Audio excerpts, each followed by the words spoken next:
And Dennis goes, Anwar, your voicemails are horrible.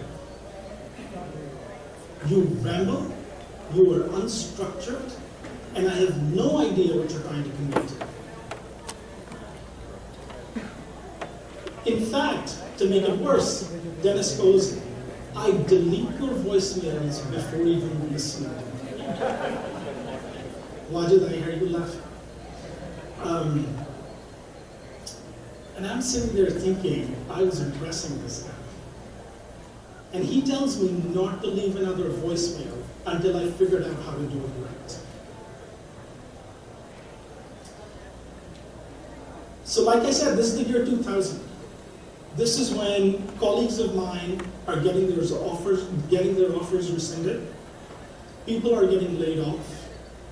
I'm on a student, the pre-H1 type of status.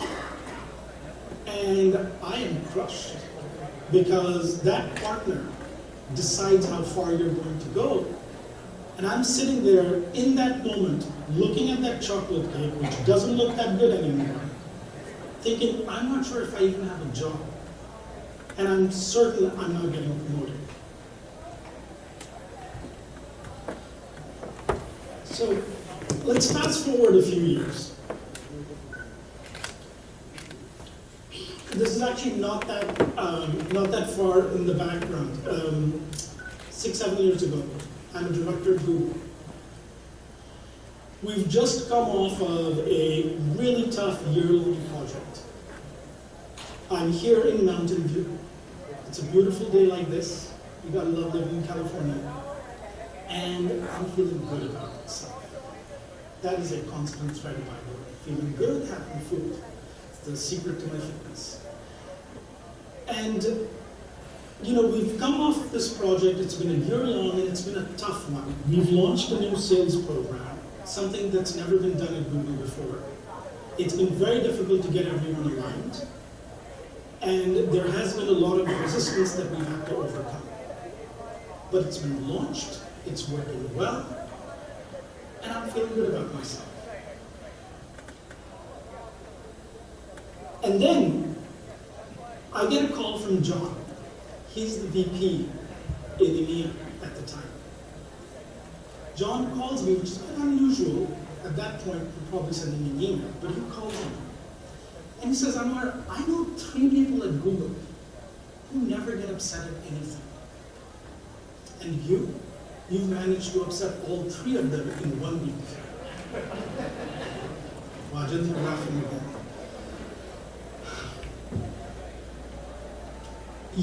Google prides itself for being a culture of collaboration and working cross-functionally seamlessly.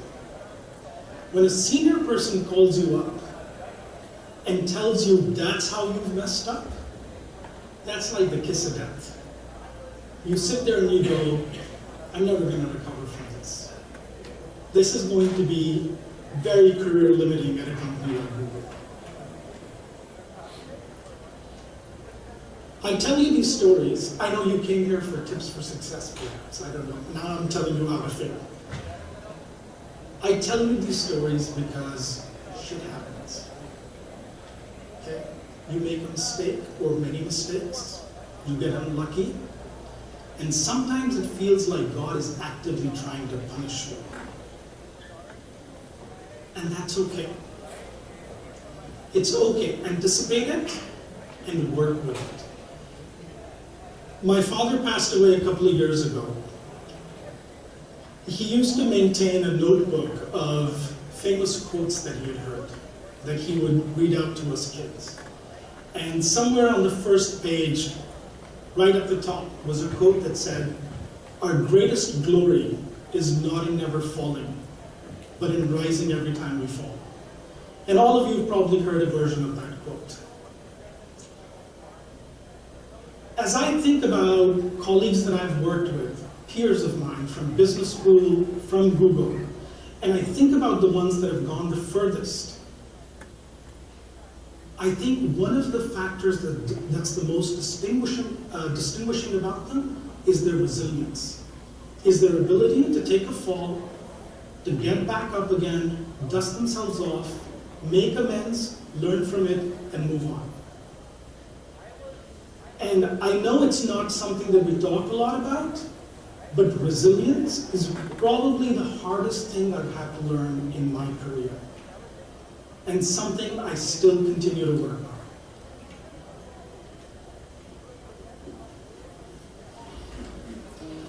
Okay, so we're going to go back a couple of decades now. I'm 27 years old, living in Saudi Arabia. That's where I was working before I came for the MBA. We're married, we have a son, and I'm feeling good about myself. It's 120 degrees, it's 95% relative humidity. It's not the weather that's helping. It's the fact that I got into a really strong business program in the US. They've given us a full ride, and we have enough money for all three of us to come here and for the duration of the MBA program. So that's cause for celebration.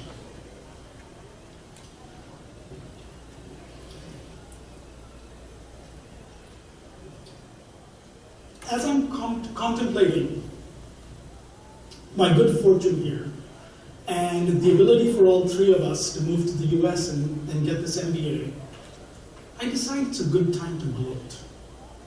And I call up Abid. Abid Hassan is an elder cousin of mine, who at that time was the only one from the family who'd come to the US for an MBA, and he was working at the World Bank at the time. And I'm thinking to myself, I'm going to call him, he's going to give me a pat on the back, maybe he'll acknowledge that I did better than him, it's going to be some positive affirmation, some celebration, and oh, by the way, Abid talks a lot, so word's going to leak to the Baradri in Lahore that here's Anwar, who's so awesome. That's what I was hoping for, and I called him. He's listening, I'm telling him, hey, I got in, this is where I got in, I got a full scholarship, I'm going, this thing's gonna happen, and he's happy, but he's not ecstatic. I'm not feeling it, And so, he then starts interrogating me about where else did I apply? Where else did I get in? Why didn't I get in? What was the feedback I got? Aditya is being really annoying.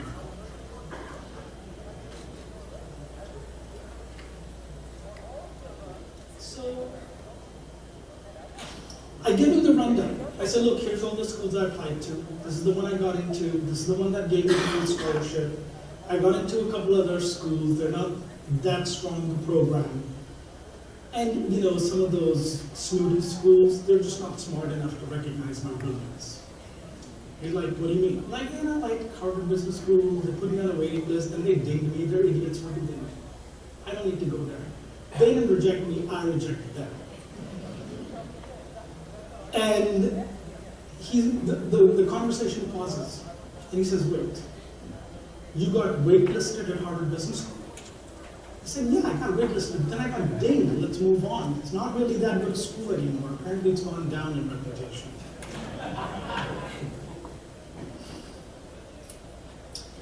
He goes on, if you got waitlisted, you need to wait.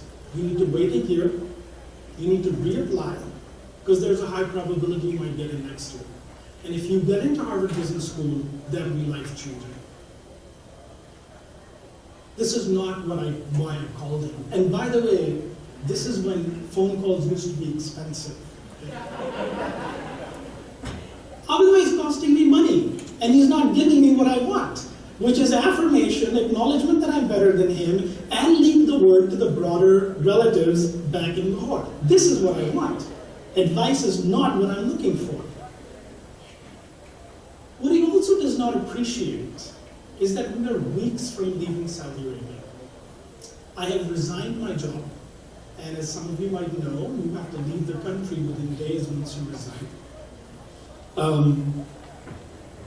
My wife has sold all our furniture. She's right here, I know. She's a layman, by the way, who are particularly zealous about selling things. Some of you are laymans here, you know what I mean. So everything in the house is gone. to the extent that we have sold our son's favorite toys and his goldfish. There he is, Ayada. He's cried over them. We've been through the mourning period. We've moved on. And our lease is up. We gave up our lease. We have nowhere to stay in a couple of weeks. So this is the context that Abhay does not understand. Anyway, I hang up the phone. I'm going to cut my losses, stop talking about this guy. My wife is overhearing this conversation. And Nyla's probably seeing the emotions on my face, seeing them develop, seeing them change.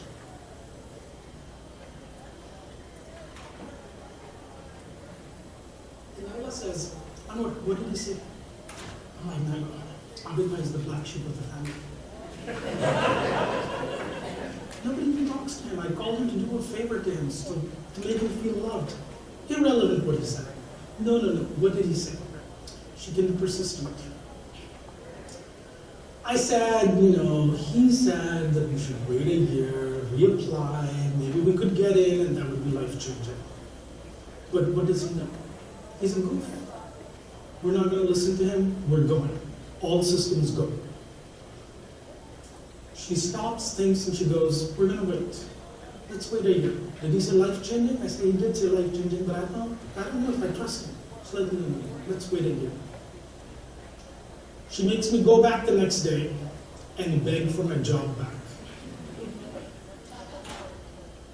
She goes and negotiates with the leasing office. And we have no furniture. Adil, our son, does not get his goldfish back. But she gets a mattress. And we sleep on that mattress for a year and bit. Even now when I think of it, maybe coming with that bit here. Could also be my age, but I blame it on that mattress.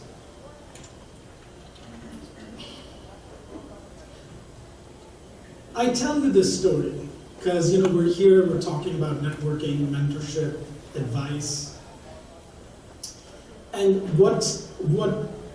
it's taken me a long time to realize that sometimes the best advice you get is when you're not looking for it. Also, more importantly, the advice that is really going to change your life, that's really going to put you on a different trajectory, is actually going to be very difficult to follow. It's going to make you really uncomfortable. Easy things don't change your life. Easy things don't change your trajectory. So, if you're going and meeting someone, if you're looking for advice, first of all, have an open mind. You never know where it's going to come from. And go with the expectation that if somebody's asking you to do something challenging, that's probably what you really need to spend a lot of time contemplating. Because the easy things are easy.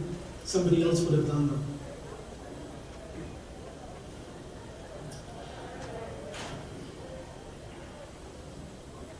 Okay, we're going to go way back. Okay, it's not that way back. I'm not super old, but I'm 17 years old. I'm at home, the home I grew up in Lahore, in Gulbarga. And I'm feeling pretty good about myself. Done well in high school, gotten into an undergrad program in the US, and I know what's what. I'm 17, I know what's right, I know what's wrong. This is the height of certainty in my life. I grew up male in Pakistan, looked like the majority, shared religious beliefs with the majority. I have never been discriminated against for my gender, for my religion, for what I look like. That doesn't mean people didn't make fun of me. My bowling action was a little bit questionable. This is for the cricket aficionados. I contend that, I needed to go to Australia and have my bowling action be studied because it actually was very legal. But that's a whole other thing. That's like Shoaib Akhtar territory, if you know what I'm talking about. But after 17, it's really been downhill in terms of certainty about these things. And part of it is coming to the US. On the one hand, you've grown up being told, like might be true for many of you here, that religion is the most important part of your life. It's the way you live. It's the central focus of everything you do. And I arrive here, and it's important, but not really. And we're talking the late 80s, and if you tell someone you're a Muslim, they don't really know what it means. They don't know what to make of it. By the way, today they know what it means, and it's wrong what they think, but that's a whole other thing. And so that's the first point of confusion is, how is it possible that there's a whole country of millions of people who don't realize how important religion really is? How do they not know what Muslims are? But really, I think the mother of all confusion sources has been the experience of being Muslim in a post 9/11 US. And some of it has been an inconvenience. I travel a lot for work. My legal first name is Mohammed, shows up on my passport, shows up on my boarding card. And so for many years, TSA would take you aside. It's not the inconvenience that bothered me, it's the mathematical principle. Because the agent would always say, oh, Mohammed, you've been selected for random security checking. Right? Like, that's the insulting part. You can pat me down only one, but dude, seriously, 100% is not random. Okay? Somebody needs to take a Stats 101 course all over again. Some of it was much more profound. My daughter Iman is here. She's 18. She doesn't remember this time, but the experience wasn't always stereotypical. There was always something that confused you. I'm thinking right after 9/11, just a couple of months after that, we were living in Pasadena, and our son, Adil, was going to elementary school, which is a Muslim school, and they got a bomb threat. And all the parents got a call from the school to say, look, there's been a bomb threat, the school's going to open, but we think it's important that you know. And so the day after hearing that, I thought, I'm going to go to the school, I'm going to check it out, I'm not sure if I'm going to let him go. As a parent, many of you can imagine, physical harm to your child is probably the most difficult thing to contemplate. And as I'm driving up to the school, I'm thinking, if I don't see a ton of policemen and stuff like that, I'm not going to drop him off.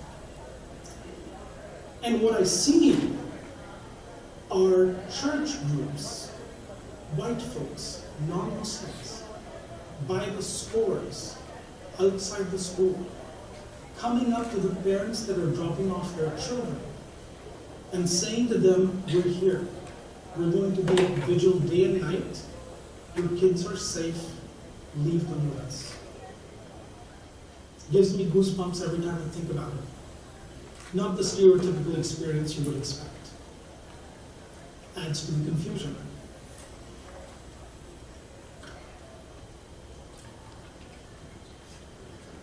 The biggest epiphany for me, though, was a couple of years ago. This was right after the recent presidential elections. I was driving to the mosque for Eid. NPR was on. And they were talking about a spate of hate crimes against Muslims around the Eid prayer. And if I remember correctly, there was a couple of people who were stabbed in a mosque near Sacramento that year. And as I'm driving to the mosque, it occurred to me that identifying myself as a Muslim at that point was a choice that I was making. I was choosing to go to the mosque. I was choosing to identify myself as a Muslim. And if I didn't feel comfortable in that moment, if I wanted to be anonymous, I could turn the car around and go home. Nobody would have been able to identify me.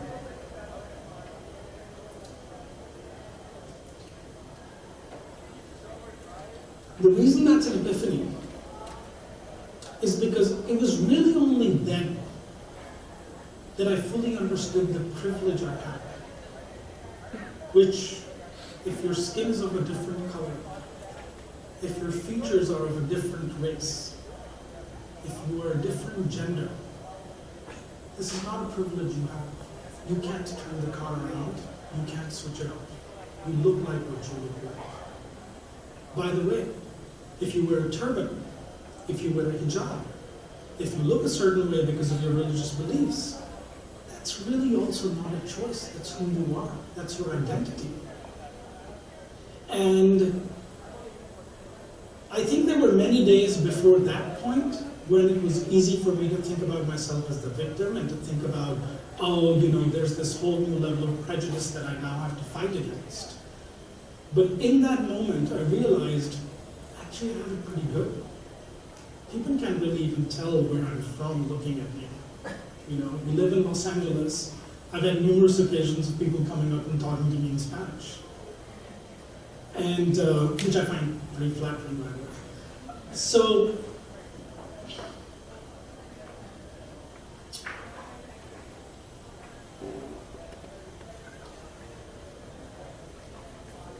I tell you this because I think I have found that realization to be really empowering. And it's helped me in my personal life, and it has helped me professionally. Because professionally, I can't make excuses. Okay? I feel privileged. And personally, what I feel is, I feel empowered to reach out with my brown hand to hands of other colors, and to feel like I can make a difference, to bring them into our lives, to show them who we are, to share our culture with them, to share our food with them, by the way. Take them to a real Pakistani restaurant, one where you eat the chicken tikka and your fingers don't get red. But that's food coloring, we don't do that. The chicken tikka red comes from spices.